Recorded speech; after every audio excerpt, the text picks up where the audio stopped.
Good evening. Charles Van Morgan.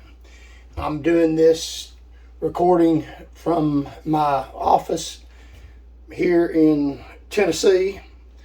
As you can see, I qualified for a handgun carry permit. I think in the future the permit may not be necessary, but there's a pretty big hole in center mass there. Today I want to talk about the Tennessee Highway Patrol and the state government and how corrupt they are, and the importance of you getting together, all Tennesseans, and voting us in the governor's office so that for your protection, we can protect you from this rogue government that could potentially take your freedoms away, as they've been doing, take your rights away, and incarcerate you, even your friends or family, through fraud and perjury and deception, and even possibly have you executed. So I want to discuss a few specific incidences of fraud in a case that specifically dealt with me, and it doesn't have anything to do with me because of the fact that's water under the bridge, but I'm just trying to show you that this can happen to you. That it's the simple premise. If you know the answer to something, you have the evidence, you know the truth, and you know the other side knows the truth, and you ask them a question about the truth and you know they lie about it, and they don't know you know the truth, but you know they lie about it, then if you ask them another question and you don't know the answer, then how do you know that they're telling the truth? They're untrustworthy. You don't know. They're good for nothing. And that's what I'm saying about the rogue government, the rogue court system, and the rogue Tennessee Highway Patrol that works against you and in the favor of people in power, and they lie and commit crimes against Tennesseans. They will commit crimes against you.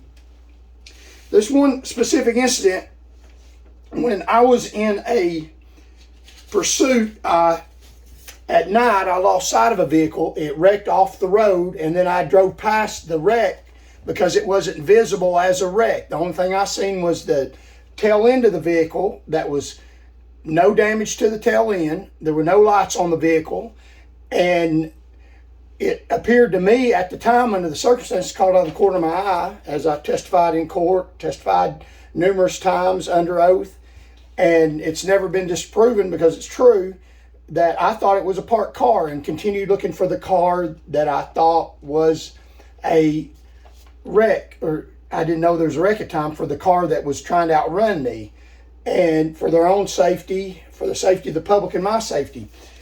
The car wrecked, hit a tree, which slowed its impact. So when I topped the hill, I'm looking for a car way down the road. I didn't see the impact of the tree and it slowing the car down. So that throws your timing off. They know that I didn't see it. They know that I couldn't have seen it under the time frame. An expert witness testified that there wasn't enough time. But they had contact with the family, and I had a sergeant that had a vendetta against me, so they rigged it to where they put that on me, that they say that I saw the car, and they will do the same thing to you. Here's just a little bit of the proof that I know the truth, and here's how they lied. A trooper went and interviewed the lady that called 911, Miss Darling. The next morning, there was a lady that called 911 when the wreck happened. And she says 6 times that she didn't see the wreck when it originally happened. If you can see, it wasn't burning. That's number one. It wasn't burning before that. That works, yeah, not just a loud crash. You looked out your window. Did you see the car when you originally looked out? So she called in the car because she heard a loud crash, not because she seen it. She says, no, I didn't, I couldn't. That's number 3. Number 4, I didn't see the car until I told Royal Metro people that I said, it's on fire. So it caught on fire after she was already looking out her window for a while. Okay, so it caught on fire after that. Were you continue looking out your window to see if you could see it, and then all of a sudden you saw it? Yeah, all of a sudden I saw it. It burst into flames.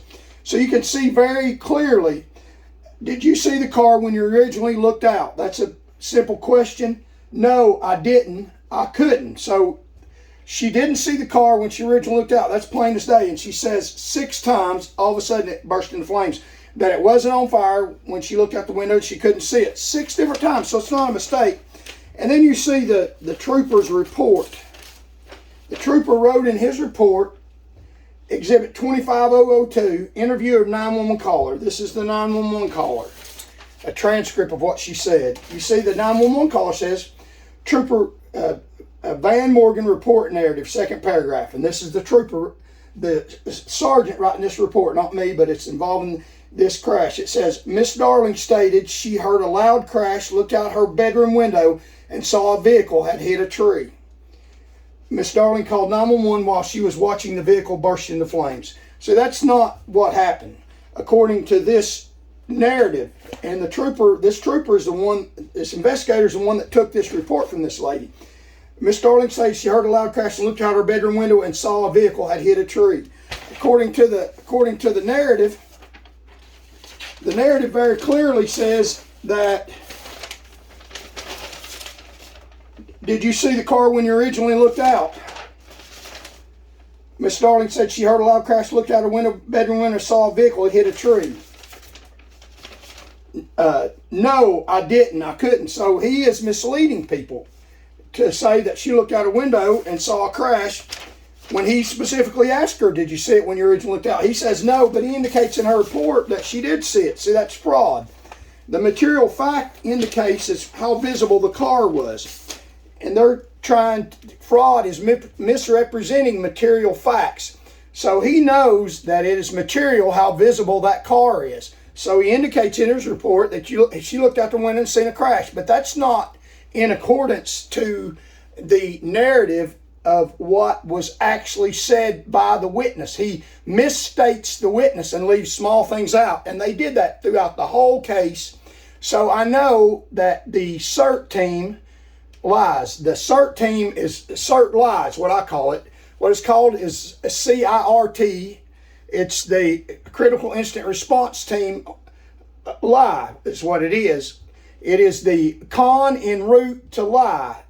And imagine you're driving down the road and it's a Saturday night, maybe 2:30 in the morning.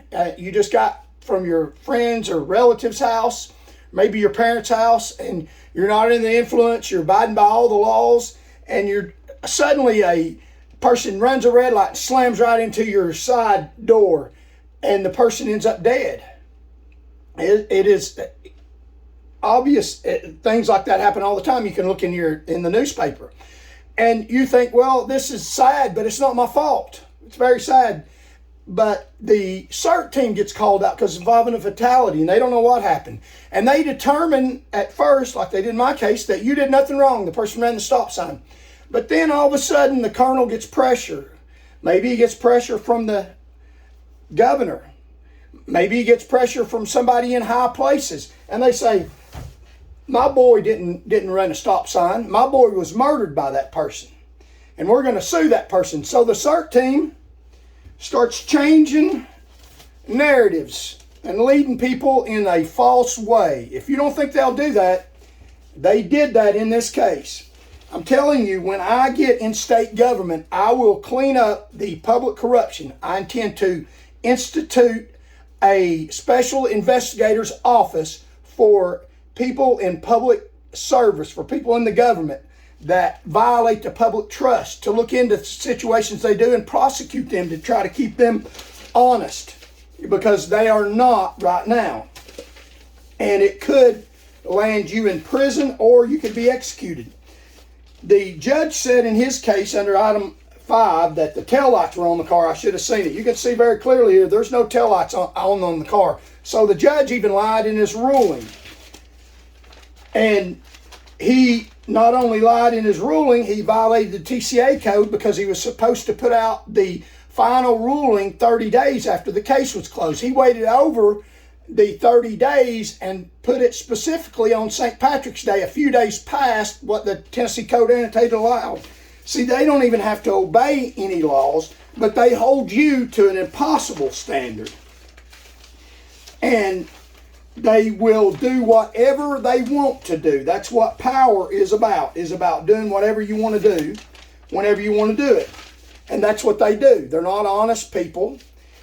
And the way they cover that up is these people were promoted after the lies. The governor or these people in public office will promote these people and encourage them to lie. If you want to be promoted, you lie for us because this is what we want done. That's what the CERT team will do. Now, out of respect, I will say that the Knoxville CERT team was called in my particular circumstance, and the specific members of the Knoxville team wouldn't lie for me. They had to call the CERT out of another district to come back to the scene to lie for the colonel. And these people in public office are dirty and they're evil people. The Tennessee Board of Law Examiners and the Tennessee Supreme Court now will not give me my law license. I was born in the United States and registered for the draft when I was 18. They denied opening the doors to a hearing for me in courts, and they will deny you too.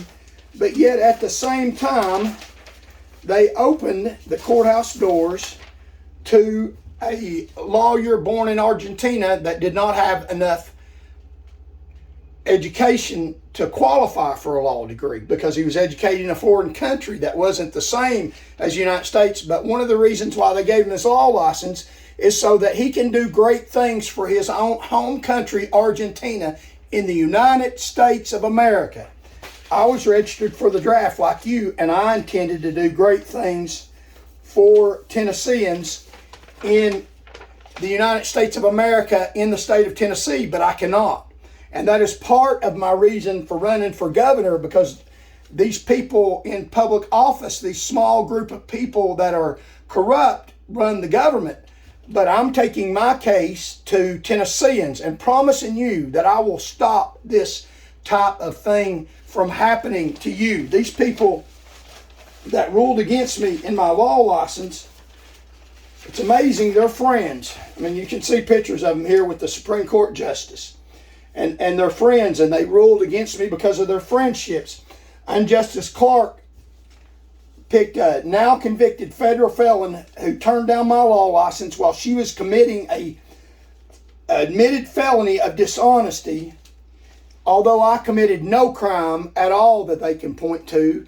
And I was candid, and they lied about the fact, saying I wasn't candid, and then they even lied in their ruling, not being candid in their ruling. These people will ruin Tennesseans' lives. The governor in Tennessee is not a good man. He advertises that he is. What's a good way to do that? A good way to do that would be stand near a church and you'll be considered honest. Maybe if you walk in a church in one of your ads, you'll be considered real honest. But that is just a show. It's a play. It's not real. He's not an honest man. He will not do anything to help you and has not done anything to help you in his 2 years in office. I promise I will help Tennesseans. And one of the ways I intend to do that is weekly meetings with you to find out what you want to do. You're the boss. It is your state. And I will find out from you what you want to do. And I will go to Nashville and take care of the will of the people. Right now, it's the will of these people. And it's not a good will. It's a corrupt will. It's an evil, wicked will that they do whatever they want. And it's very dangerous to your safety, health, and well-being. I would urge every one of y'all to vote no in the retention election for the Tennessee Supreme Court coming up in November the 6th, 2022, November the 8th, 2022, the same date as the governor's election, November 8th, 2022, and vote Charles Van Morgan for you in the Tennessee governor's office, and I will take care of Tennesseans, not foreigners, and I will clean up the public corruption in the state of Tennessee. Thank you very much for listening. Friends calling friends is the way we're going to win this election. I'm going to knock on doors and ask for votes and fight this state peacefully and calmly, the same way that I arrested more drunk people on the street and kept the fatality rate down. Thank you for your attention. Everyone have a good evening, and may God bless this great country and this great state of Tennessee and you and your family.